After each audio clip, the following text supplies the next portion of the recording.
दोस्तों, कुछ लोग कश्मीर को सिर्फ नक्शे पर देखते हैं, नीली लकीरें, हरे इलाके, भूरे पहाड़। लेकिन आज मैं तुम्हें वो नजारा दिखाने जा रहा हूं जो किसी नक्शे पर नहीं दिखता। वो नजारा जहां धुआं आसमान में उठ रहा है, आग सड़कों पर फैल रही है और खून सीढ़ियों से नीचे बह रहा है। ये नजारा है पीओके का, पाकिस्तान ऑक्युपाइड कश्मीर का, उस जमीन का जो कभी भारत का हिस्सा थी और आज भी भारत का ही हिस्सा है, चाहे पाकिस्तान माने या ना माने, चाहे पाकिस्तान कितना भी झूठ बोल ले। ये कहानी उन लोगों की जो आखिरकार उठ खड़े हुए हैं, जिनकी आंखें खुल गई हैं दोस्तों, जो अब पाकिस्तान के झूठे वादों से बाहर आ चुके हैं। और ये कहानी है उस हिंसा की जो पीओके में इस वक्त जोरों पर है। हिंसा जो पहले 48 घंटों में इतनी बढ़ गई है कि पाकिस्तानी फौज के पसीने छूट गए हैं। चलो शुरू से शुरू करते हैं दोस्तों। गैर कानूनी चुनाव, पाकिस्तान की वो चाल जो उल्टी पड़ गई। 7 जून 2026, तारीख तो याद रखना दोस्तों, क्योंकि इस दिन पाकिस्तान ने गिलगित बाल्टिस्तान में चुनाव करवाया था। लेकिन ये चुनाव जमीन पर नहीं लड़े गए, ये चुनाव धोखे पर लड़े गए, क्योंकि ये जमीन ही गैर कानूनी तरीके से पाकिस्तान ने कब्जा कर रखी है। भारत ने संयुक्त राष्ट्र में इसकी कड़ी निंदा की। एमईए ने साफ शब्दों में कहा, गिलगित बाल्टिस्तान समेत पूरा जम्मू कश्मीर और लद्दाख भारत का अभिन्न अंग है। पाकिस्तानी इन क्षेत्रों पर गैर कानूनी कब्जा किए हुए है, लेकिन पाकिस्तान को कौन समझाए। उसने चुनाव करवाए, अपने कठपुतली राजनेता बनाए।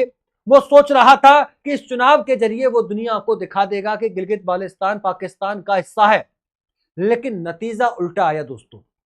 चुनाव के नतीजे आए ही थे कि जनता सड़कों पर उतर आई, क्योंकि उन्हें समझ में आ गया था कि ये चुनाव उनके लिए नहीं है, पाकिस्तानी जनरलों के लिए करवाए गए हैं। यहीं से आग की लपटें शुरू हुई दोस्तों। अब बात करते हैं उस हिंसा की जिसे पाकिस्तान दुनिया से छिपाना चाहता है। पिछले कई दिनों से प्रदर्शन हो रहे थे, लेकिन पिछले 48 घंटों में ये प्रदर्शन इतने हिंसक हो गए कि पाकिस्तानी फौज के हाथ पैर फूल गए। चारों तरफ धुआं ही धुआं, आग ही आग चारों तरफ देखने को मिल रही है।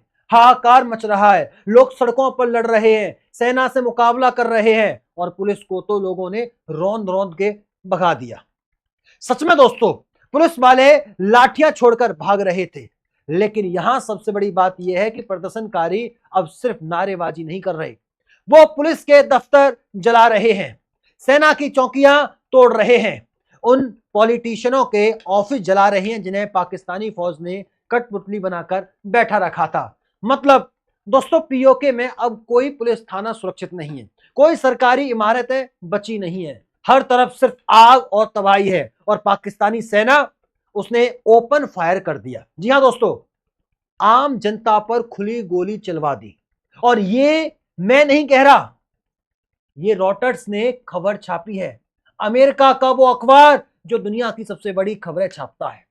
उसने बताया है कि पाकिस्तानी सेना ने ओपन फायर किया है और सिर्फ ओपन फायर में 11 लोग मारे जा चुके हैं। टोटल मरने वालों का आंकड़ा दोस्तों 150 के पार जा चुका है। 150 से ज्यादा दोस्तों, सोचो, ये कोई छोटी संख्या नहीं है। ये वो लोग हैं जिन्हें पाकिस्तानी गोलियों ने मारा है और ये आंकड़ा हर गुजरते घंटे के साथ बढ़ता जा रहा है। सैकड़ों लोग घायल हैं, सरकारी अस्पतालों में मुर्दे और जख्मी लोगों की भीड़ लगी हुई है। कर्फ्यू है, लेकिन लोग कर्फ्यू तोड़कर सड़कों पर आ रहे हैं। इंटरनेट बंद है, लेकिन खबरें किसी ना किसी तरह बाहर निकली रही हैं। ये वही पाकिस्तान है जो दुनिया को बताता था कि कश्मीर उसका हिस्सा है और वो कश्मीरियों के हकों की रक्षा कर रहा है। आज उसी कश्मीर की जनता उसकी सड़कों पर उसी के खिलाफ खड़ी है और पाकिस्तानी फौज अपने ही जनता पर गोली चला रही है। यह है असली चेहरा पाकिस्तान का दोस्तों। लेकिन दोस्तों, ये जो पीओके आज जल रहा है, क्या ये हमेशा से पाकिस्तान के पास था? नहीं, इसकी एक लंबी कहानी है, एक दर्द भरी कहानी है साथियों। साल था 1947। 1947 में जब भारत बटा तो कश्मीर के राजा महाराजा हरि सिंह ने भारत में विलय कर लिया था। लेकिन पाकिस्तान ने उससे पहले ही काबिलाई सेना भेजकर कश्मीर का एक बड़ा हिस्सा कब्जा कर लिया। कराची एग्रीमेंट के तहत एक सीज फायर लाइन बनी और वहीं से पीओके अस्तित्व में आया। लेकिन असली मौका था 1965 का दोस्तों। उस जंग में भारतीय सेना ने पाकिस्तान की ऐसी धुलाई की कि वो उठता ही नहीं था और हमने हाजीपीर पास जीत लिया था। ये पास पीओके में घुसने का सबसे बड़ा रास्ता है। ये पास हाथ में होता तो आज पूरा पीओके हमारे हाथ में होता। लेकिन तब के प्रधानमंत्री लाल बहादुर शास्त्री ने ताशगंज समझौता कर लिया और हाजी पीर पास वापस पाकिस्तान को लौटा दिया। 1920 वर्ग किलोमीटर कब्जाया हुआ इलाका भी वापस दे दिया गया। रक्षा मंत्री राजनाथ सिंह ने खुद कहा, अगर 1965 में सही फैसला लिया गया होता तो क्रॉस बॉर्डर टेररिज्म कभी पैदा ही नहीं होता, और यह गलती आज हमें भुगतनी पड़ रही है। लेकिन दोस्तों, वो गलती दोबारा नहीं होगी। भारतीय कश्मीर का विकास, वो जलन जिसने पीओके को जला दिया। अब सवाल ये उठता है कि आखिर पीओके के लोग अचानक क्यों उठ खड़े हुए? तो दोस्तों, इसका जवाब है भारतीय कश्मीर। जी हां दोस्तों, वो कश्मीर जो भारत के पास है, दुनिया का सबसे बड़ा रेल ब्रिज बन गया, हाई स्पीड रेलवे पहुंच गई, जोजिला टनल ने लेह लद्दाख को कश्मीर से जोड़ दिया। अब कुछ ही मिनटों में लोग एक जगह से दूसरी जगह पहुंच सकते हैं। इतना विकास, इतना इंफ्रास्ट्रक्चर, ये सब भारत ने कश्मीर में किया है। और इसके उलट पीओके में आज भी वही अंग्रेजों के जमाने के पुल हैं, वही कच्ची सड़कें हैं, ना बिजली ठीक से आती है, ना पानी ठीक से आता। आतंकियों के लॉन्च पैड के अलावा वहां कुछ नहीं आता। 80 साल से पाकिस्तान ने सिर्फ लूटा है, बनाया कुछ नहीं है। जब पीओके के लोगों ने सोशल मीडिया पर देखा कि भारतीय कश्मीर में क्या हो रहा है, उनकी आंखें खुली की खुली रह गईं। उन्हें पता चल गया कि पाकिस्तान ने उनके साथ कितना बड़ा धोखा किया है, और यही वजह है कि वो आज सड़कों पर हैं, पुलिस थाने जला रहे हैं, पाकिस्तानी फौज से लोहा ले रहे हैं, और इसके जिम्मेदार आप लोग हैं दोस्तों। आपने ही सोशल मीडिया पर इन तस्वीरों को फैलाया, आपने ही दिखाया कि भारत कश्मीर में क्या कर रहा है। यह काम आपको और भी तेजी से करना है, तभी पाकिस्तान की बनाई हुई झूठी छवि टूटेगी। और जब पीओके में आग लगी हुई है, वहीं दूसरी तरफ भारत ने पानी का हथियार भी चला दिया है। सिंधु जल संधि स्थगित, बागलिहार बांध के गेट बंद, शाहपुर कांडी बांध तैयार, अब चिनाब ब्यास लिंक टनल बन रही है। पाकिस्तान ने खुद माना है कि भारत पानी को हथियार बना रहा है। पाकिस्तान के पंजाब में 14 लाख ट्यूबवेल्स चल रहे हैं, लेकिन जमीनी पानी खत्म हो रहा है। पाकिस्तान धीरे धीरे प्यास से मर रहा है। प्रधानमंत्री मोदी ने लाल किले से कहा था साफ साफ, अब खून और पानी एक साथ नहीं बहेंगे, और वो बात अब सच हो रही है। ऑपरेशन सिंदूर, जब भारत ने पाकिस्तान की न्यूक्लियर साइट पर हमला किया और जब पाकिस्तान नहीं सुधरा, तो भारत ने ऑपरेशन सिंदूर चला दिया। मई 2025 की बात है दोस्तों, भारतीय सेना ने 11 पाकिस्तानी एयरबेस तबाह कर दिए थे।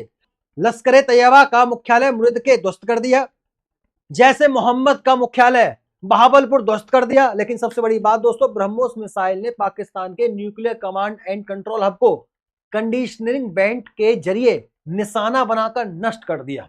पाकिस्तानी नेता ने खुद माना कि उनके पास सिर्फ 30 से 40 सेकंड थे यह तय करने के लिए कि ब्रह्मोस न्यूक्लियर वॉरहेड लेकर आ रही है या नहीं। प्रधानमंत्री ने मोदी ने साफ कहा कि भारत कभी भी पाकिस्तान के न्यूक्लियर ब्लैकमेल के आगे नहीं झुकेगा। और अब दोस्तों, सबसे अहम बात, सेना प्रमुख जनरल उपेंद्र द्विवेदी ने मई 2026 में खुद कहा, ऑपरेशन सिंदूर अभी खत्म नहीं हुआ है। अगर ऑपरेशन सिंदूर पार्ट 2 की स्थिति बनती है तो तीनों सेनाएं पूरी तरह तैयार हैं। संत जगत गुरु राम भद्राचार्य ने भी खुद कहा, ऑपरेशन सिंदूर अगर 2 दिन और चलता तो पीओके आज भारत में शामिल हो चुका होता। योगी आदित्यनाथ ने साफ कहा, बुलडोजर सिर्फ यूपी में नहीं चलेगा, पीओके में जरूरत पड़ी तो पीओके में भी चलाना पड़ेगा। अमित शाह ने कहा कि पीओके हमारा है और हम लेकर रहेंगे, चाहे जान लगा दें। तो दोस्तों, अब हालात ये है कि पीओके जल रहा है, उसकी जनता खुद मदद मांग रही है। पाकिस्तान पानी से प्यासा मर रहा है, उसका न्यूक्लियर सिस्टम तबाह हो चुका है।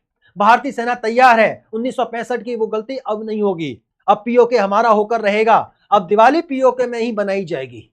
दोस्तों, अब आप बताइए, क्या भारत को अब ऑपरेशन सिंदूर पार्ट 2 चलाकर पीओके वापस ले लेना चाहिए? कमेंट बॉक्स के माध्यम से अपनी राय, अपना ओपिनियन हमें जरूर बताइएगा।